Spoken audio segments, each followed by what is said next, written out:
Dia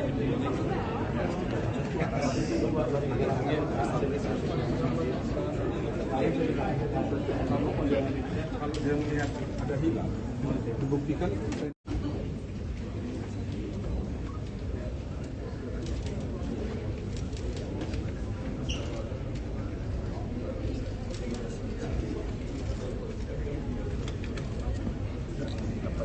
Akhirnya jadi kalau yang nengok bukan orang Aceh, itu bisa disahkan.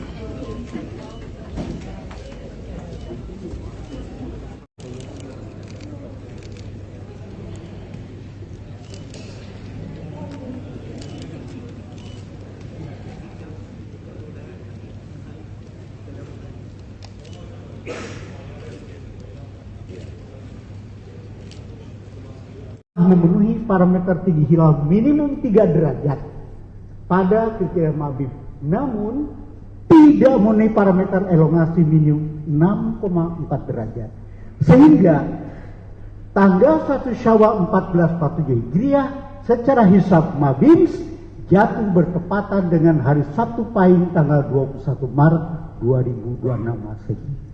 Tingginya masuk tapi elongasi tidak. Padahal Mabim mensyaratkan dua-duanya harus memenuhi. Itu syaratnya wajib dua-duanya. Tidak pakai atau dan. Kemudian kelaziman penentuan obor Ramadan, Syawal dan Dzulhijjah di Indonesia menggunakan metode ru'yah dan hisab. Hisab sifatnya informatif dan kedudukan ru'yah sebagai konfirmasi atau verifikasi dari hisab. Pada hari ru'yah tanggal 19 Maret 2026 Masehi, tinggi hilal di seluruh wilayah NKRI antara, nah lebih mudah ini Pak, 0,91 derajat sampai dengan 3,13 derajat, dan elongasi antara 4,54 derajat sampai dengan 6,10. Lebih mudah ya, karena elongasi kan minimalnya 6,40 ya, 6,40 sama.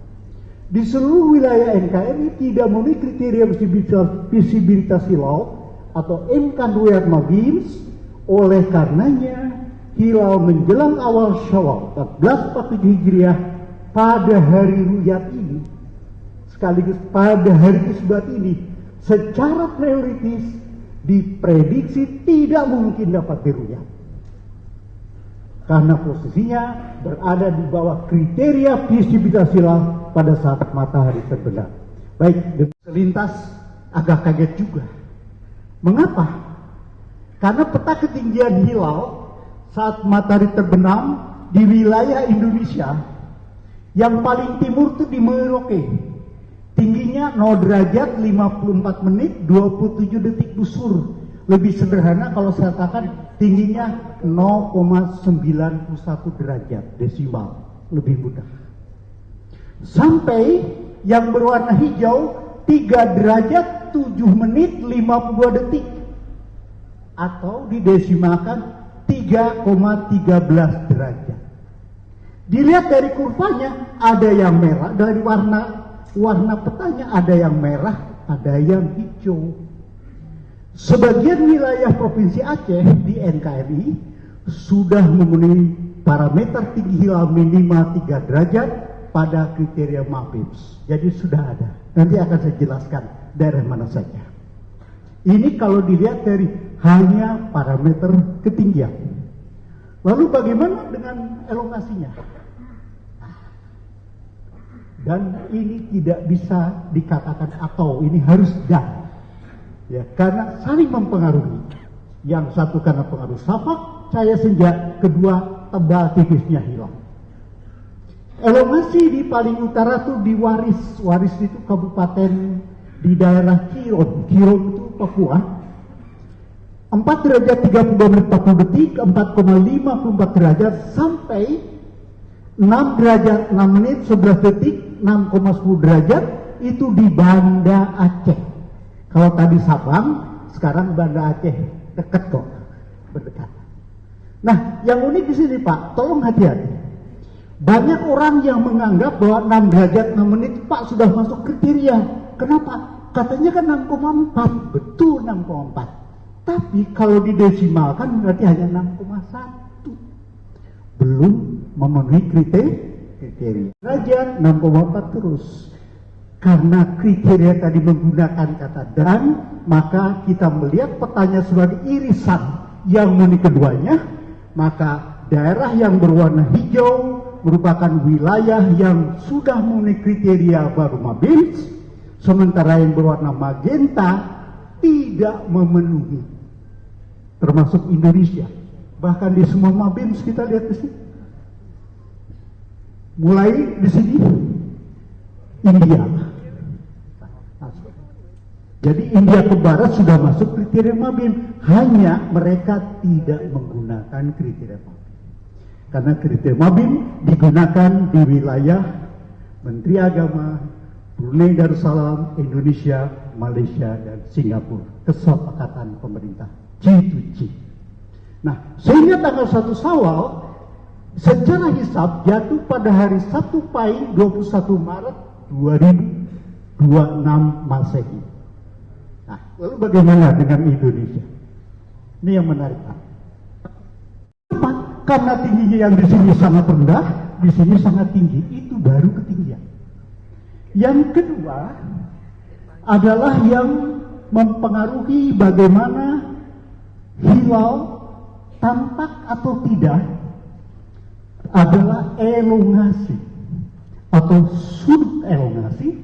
Elongasi adalah posisi bulan relatif terhadap matahari. Ini sangat penting. Bahkan secara astronomi ini lebih penting. Kenapa? Karena tidak terpengaruh oleh lintang pengamat. Ya.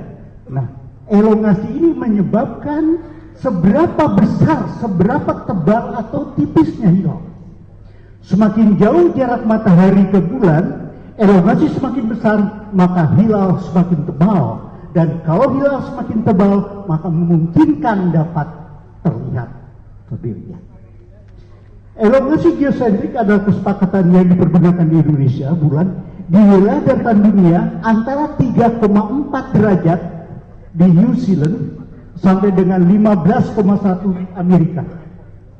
Nah, jadi semakin terbenam matahari terlambat, maka bulan pun bergerak di matahari, menyebabkan elongasi semakin panjang atau semakin besar. Lalu baik kita lihat, betulkah hari ini terjadi konjungsi geosentrik yang dikenal sebagai ijtima?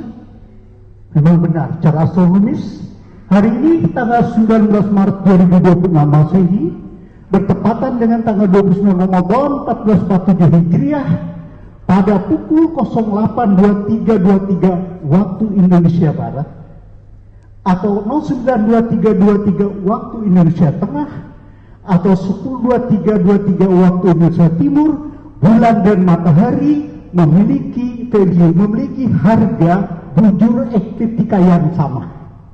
Inilah konsep konjungsi.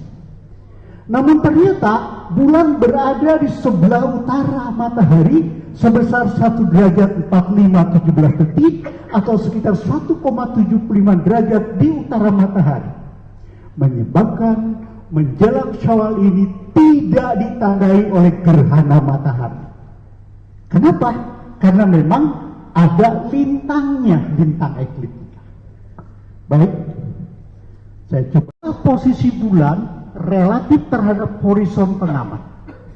Tinggi ini sangat mempengaruhi penampakan hilal, ketampakan hilal. Mengapa? Karena sangat dipengaruhi oleh cahaya syafaq atau cahaya senja. Kalau tingginya rendah, hilal pun sulit teramati. Semakin tinggi, semakin memungkinkan hilal teramati.